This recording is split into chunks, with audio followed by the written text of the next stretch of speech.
আমাদের বেকিং টাইমটা শেষ। আমরা দেখি আমাদের চিজ কেকের কি অবস্থা। এই যে wow, perfect bake cheese cake. আমাদের এটা একটু বের করি।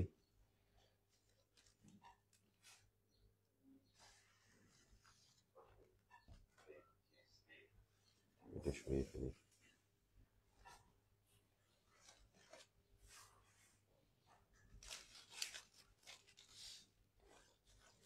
আমাদের আরেকজন স্টুডেন্ট কোথায়? আচ্ছা, এটা তো আমরা বের করলাম।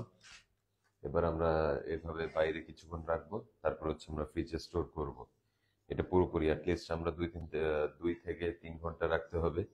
রেখে তারপর যখন সেট হবে তখন কিন্তু অ্যাকচুয়াল টেস্টটা আমরা পাবো।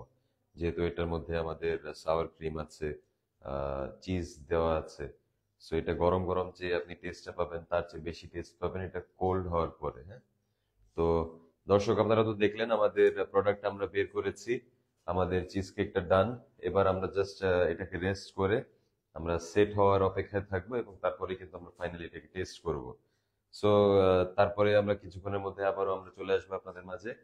জি, এটা আমরা যেহেতু আমাদের ক্লাসে এখন আমাদের টাইমিংটা শর্ট, আর তারপরে আমরা দেখছি যে এখনো 12টা বাজেনি। তো এখনো আমাদের হাতে 1 ঘন্টা সময় আছে। আমরা ততক্ষণ আমরা এটাকে ফ্রিজে সেট করব, বাট নিয়ম হচ্ছে আপনারা নর্মাল ফ্রিজে অ্যাটলিস্ট 3 ঘন্টা, মিনিমাম 3 ঘন্টা রাখবেন। আর যত সময় যাবে তত টেস্ট আরো এনহ্যান্স হতে থাকবে।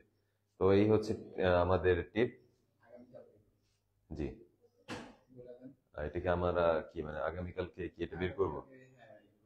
আচ্ছা, তো এটা আমরা আগামীকালকে আমরা এটা তাহলে আমরা এটার ফাইনাল প্রোডাক্ট আমরা আগামীকালকে টেস্ট করব, যেহেতু আমাদের শেফ বলেছেন।